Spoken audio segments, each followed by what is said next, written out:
Hello বন্ধুরা, কেমন আছো তোমরা? তোমাদের সকলকে জানাই গুড মর্নিং। আজ শনিবার আর এখন সকাল 9:30 বাজে। আর আমি আমার আজকের ব্লগ বন্ধুরা এই সময় থেকেই শুরু করছি।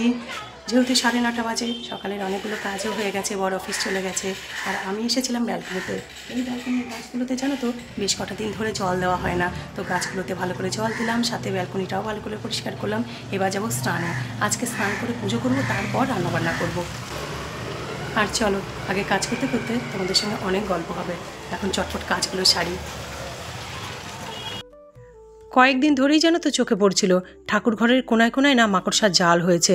আর আজ তো অনেকটাই তাড়াতাড়ি এসেছি ঠাকুর ঘরে, তাই জন্য আগে ঝুলটা আগে ঝেড়ে নিচ্ছি। মাকড়সার জালগুলো পরিষ্কার করব, তারপর ঠাকুর ঘর ভালো করে মুছে টুছে পুজো করব।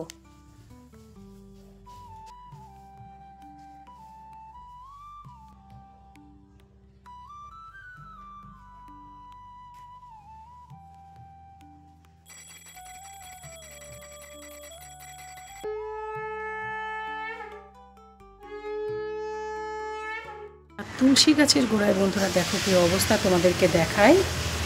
পিঁপড়ের বাসা। আর কোথাও বলো তো পিঁপড়ের বাসা করতে পারলো না, তুলসী গাছটার গোড়াটায় অবস্থা দেখো। কোথায় আমি বলো তো ফুল দেবো আর কোথায় তুলসী পুজো করব? কী দেবো আমি বুঝতে পারছি না। জল তো আপাতত দিয়ে রাখি ফুলটা। পুরো তুলসী গাছটার অবস্থা আমার কি হয়েছে, কি অবস্থা বলো তো আমার তুলসী গাছটার হয়েছে। কালকে পুরো পরিষ্কার করে রেখেছে, আজকে আবার জেকে সেই পুরো পিঁপড়েতে মাটি খুঁড়ে রেখেছে। দেখবে তারাও পিঁপড়ে কী পরিমাণ, জানি না তোমরা বুঝতে পারবে কিনা। তারা ওই দেখো কিলবিল কিলবিল করছে পিঁপড়ে। পুজো কমপ্লিট হলো, এবার যাই ঘরে। আর আমার তুলসী মঞ্চের গোড়াটার অবস্থা দেখেছো, পিঁপড়েতে কি অবস্থা হয়েছে, বাপরে বাপ। কালকে পুরো জল দিয়ে দিয়ে না আমি পুরো মাটি যেগুলো উঠে উঠেছিল সেগুলো ধুয়ে পরিষ্কার করে তুলসী মঞ্চটা পুরো পরিষ্কার করেছি। আজকে আবার মাটি উঠিয়ে ওরকম করে রেখেছে।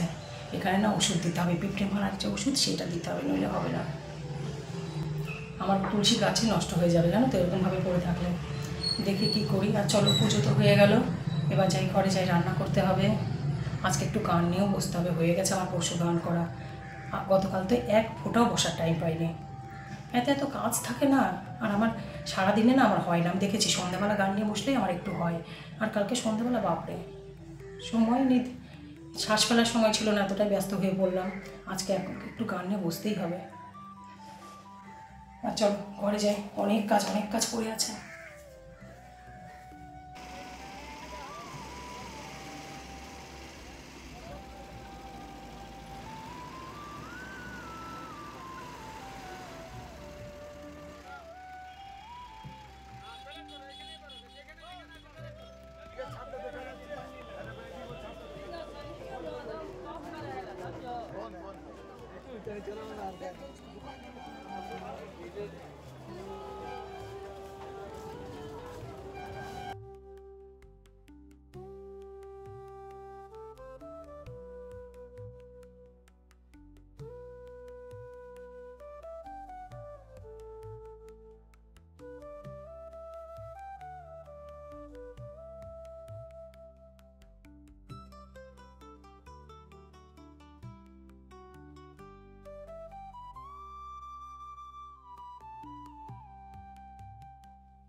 পুরো ক্লান্ত হয়ে গেছি। আসলে আমাদের এখান থেকে যে আসানসোল যেতে তো অনেকটা লাগে না। আজ আবার বাইপাসের বাস পাইনি, নিয়ামতপুরের বাস পেয়েছি। যথারীতি 1 ঘন্টার উপরে লেগেছে, 1 ঘন্টা লেগেছে যেতে আসতে। বাজারে বেশি দরকার ছিল না, 2টো কুর্তি শুধু চেঞ্জ করানো ছিল, একটু ছোট হচ্ছিল। ভেবেছিলাম আমি আর টিঙ্কু দুজনেই যাব, কিন্তু ও তো একটু আটকে গেল, এখন যেতে পারবে না। আর পুজোর সময় যদি আমি এখনই না চেঞ্জ করি না, পরে হয়তো বলবে যে এত দেরি করলেন কেন। তাই জন্য আজকে যেতেই হতো, গিয়ে চেঞ্জ করে নিয়ে এসেছি। আমার রান্না হয়নি, রান্না এখন তো বাজে তো 3টে বেজে গেছে জানো তো, 3টে বাজে। তো এখন আর ইচ্ছা করছে না, একটু রেস্ট নিই তারপর রান্না করব। আর রান্না জানো তো আজকে খুব বেশি যে আছে তা নয়, গতকালকে যে রান্না করেছিলাম তারপর বিরিয়ানি খেয়েছে বড়, আমি রাতে খাইনি, পুরো ধরা রয়েছে রান্না। তো এবেলা শুধু করব, ডিমটা শুধু খাওয়া হয়েছে। আমি আমারটা দুপুরে খেয়েছিলাম, আর বড় রাতে বিরিয়ানির সঙ্গে ওই যে ডিমের অমলেটের কষাটা খেয়ে নিয়েছিল। সব ধরা রয়েছে। এবেলা করব বড়ার ঝোল, আমি ডাল ভিজিয়েই রেখে গেছিলাম, আর শোলা কচু ভাজা করার ইচ্ছে আছে। এখন দেখি একটুখানি রেস্ট নিয়ে তারপর করি, এখন আর ভালো লাগছে না। আর বিকেলে আবার আমাদের এক জায়গায় নিমন্ত্রণ আছে, বরুণাদি আমাদের মলনার এক বন্ধুর মায়ের জন্মদিন, তো সেখানে আমরা সকলেই যাব। তো তার আগে আমার রান্নাটা সারতে হবে। তো এখন একটুখানি আগে খাই, আগে ফ্রেশ হই খাই, রেস্ট নিই, তারপর বিকেলে উঠে রান্না করব, তারপর আবার বরুণাদির বাড়িতে যারা আছে সেখানে যাবো। আজকে বাইরে বিভৎস গরম, কিন্তু ওই যে বললাম পুজোর সময় আমি যদি আজকেই চেঞ্জ না করি বা এর মধ্যেই চেঞ্জ না করি, তখন বলবে না যে এত দেরি করলেন কেন। তাই জন্য বাধ্য হয়ে যেতে হলো। আর এমন একটা অদ্ভুত নিয়ম না যে বেলা 2টোর পর ছাড়া কোনো কিছু পাল্টানোর ব্যাপার নেই, তার আগে তো গেলেও নেবে না। তাই জন্য বাড়ি থেকে বেরিয়েছিলাম 1টার সময় পুজো টুজো করে। চলো বন্ধুরা, আগে আমি ফ্রেশ হই, তারপরে ভাত খাই, তারপর বিকেলবেলা আবার তোমাদের সঙ্গে দেখা হচ্ছে। এখন একটু রেস্ট নেবো। আর এখন না একদম বিকেল 5:30 বাজে, আমি একটুখানি রেস্ট নিয়েই চলে এসেছি রান্নাঘরে। আগে ডালের বড়া ঝোলটা করে নিই, রান্নাটা কমপ্লিট করি। তবে আজ ভেবেছিলাম শোলা কচুর ভাজা বা ঘন্ট করব, কিন্তু এই বিকেলবেলা না আর ইচ্ছে করছে না। আর তাছাড়া বলছি না, ফ্রিজে অনেক কিছু আছে, তো বড়ার ঝোলটা করলে আজকের মতো হয়ে যাবে।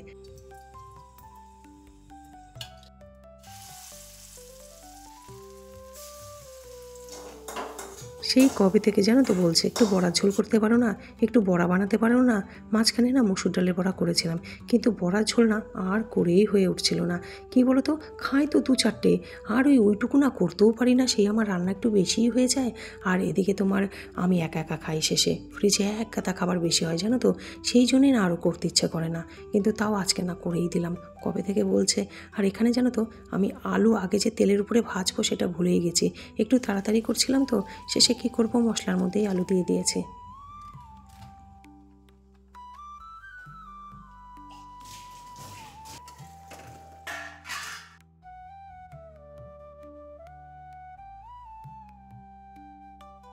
বড়া ঝোল রেডি হয়ে গেছে, আর এটা তো একদমই নিরামিষ রান্না। এবার নামিয়ে নেবো, আর নামানোর আগে না মিষ্টি দিলাম, এবার দিচ্ছি ঘি, আর সব শেষে গরম মশলা ছড়িয়ে ব্যাস নামিয়ে নেবো। গরম ভাতে কিন্তু ভালোই লাগে খেতে।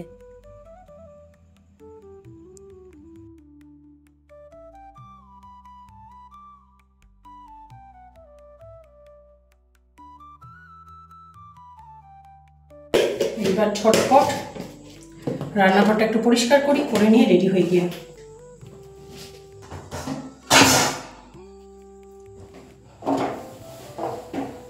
বর আবার একটু বাসি খেতে ভালোবাসে না, পছন্দই করে না মানুষটা বাসি খেতে একদমই। কিন্তু আজকে না একটু রাজি হয়েছে যে কালকে অত রান্না আছে, তো কি করব, একা খেয়ে তো শেষ করতে পারবো না, তাই একটু রাজি হলো। এরকম এক আধ দিন কখনো সখনো রাজি হয়, তাছাড়া একদম বাসি খেতে পছন্দ করে না। আর বন্ধুরা রেডি হয়ে গেছি। কয়েকটা শাড়ি জানো তো বার করেছিলাম, বেশ কয়েকটা, তারপরে এই সাদা নরম শাড়িটাই পরলাম। এই শাড়িটা বেশ ভালো লাগছে, আরাম লাগছে পরে আর কি।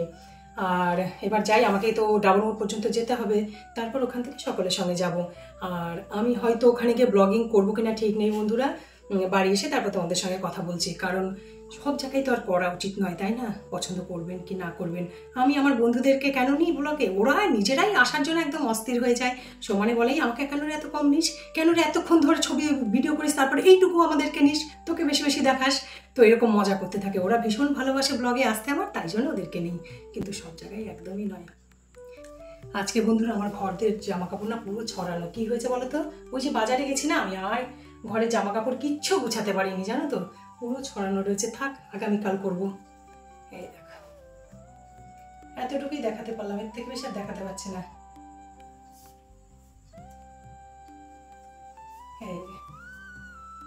এই শাড়িগুলোই জানো তো খুবই ভালো, যখন তখন পরা যায়। আর ভারী শাড়ি কে কিনছে, যা আগে ছিল আর নয়। আর বন্ধুরা আমাদের প্ল্যানে একটু চেঞ্জ হয়েছে, আমাদের সকলকে বলা ছিল যে 7:15 থেকে 7:30টার মধ্যে ডাবর মোড় দাঁড়াতে, ওইখানে সকলে মিট করব, তারপর একসঙ্গে যাব। তো সেটা এখন আধ ঘন্টা ডিলে হয়েছে, হঠাৎ করেই হলো। তো অনেকে হয়তো পৌঁছাতে পারবে না, কাজ পড়ে গেছে, তো আধ ঘন্টা দেরি হলো। তো দেরি হলো যখন, আমার না একটু ভালো হলো, কারণ কালকেই তো টিচার্স ডে আছে, আমাকে গান গাইতে হবে। আমি সারাদিন গান নিয়ে বুঝতে পারিনি, গতকালও বুঝতে পারিনি। তো এই আধ ঘন্টা পাওয়াতে না আমার বেশ উপকার হলো। আস্তে আস্তে রাত্রি 9:30 হয়েই যাবে, তারপরে বরকে খেতে দেওয়া, ভিডিও এডিট আছে, সকল কিছু মিলে না আমি হয়তো পেরে উঠতাম না। তো এই আধ ঘন্টা পাওয়াতে আমার একটু সুবিধা হলো। আমি গান না একটু প্র্যাকটিস করে নিই এই সময়টাতে, বেশ ভালোই হলো আমার জন্যে। বলে না বন্ধুরা, যেখানে মা কালী আছে সেখানে অত চিন্তা নেই। এই আধ ঘন্টা আমি খুব চিন্তা করছিলাম যে আমি তো গান 2 দিনের একদিনও হারমোনিয়াম ছুতেই পারিনি, আমি করবো কি। তো দেখো ঠিক আধ ঘন্টা ম্যানেজ হয়ে গেল। আমি কয়েকবার অন্তত 2-3 বার তো একটুখানি গানটা দেখে নিতে পারবো, আর কালকে একটু দেখবো, তারপর যা জানে মা কালী জানে আর মা সরস্বতী জানে। আমি আর অনুভা যে এক জায়গায় হয়ে গেছি, এবার শুভ্রা আসছে, আরও সকলে আসছে, তারপর আমরা এই ডাবর মোড় থেকে যাব বরুণাদির বাড়িতে। তার আগে একটু দোকানে দরকার আছে, তো দোকানে যাচ্ছি। ফেন্সি মানে ফেন্সি যেমন কি এরকম অক্সিডাইজ বা পুঁতি, ওই দোকানে আমরা এসে গেছি দোকানে জিনিস কিনতে।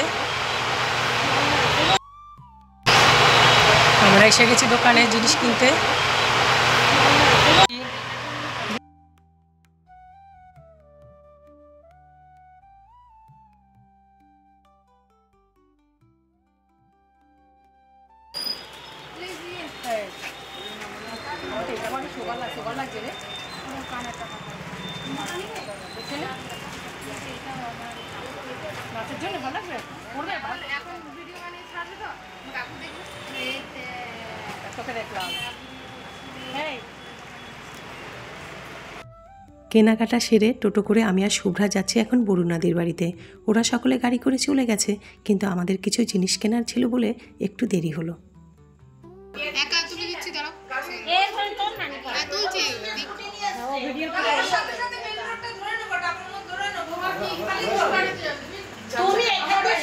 আমরা গজরে দেবো, ভালো লাগে দেখতে।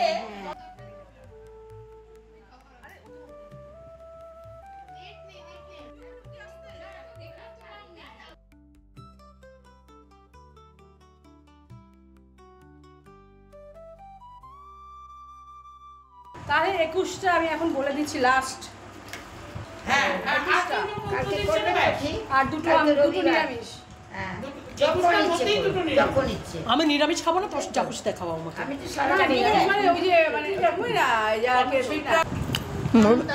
আমি এই জন্য বুঝে অর্ধেকটা নিয়ে তাও খেতে পারলাম না।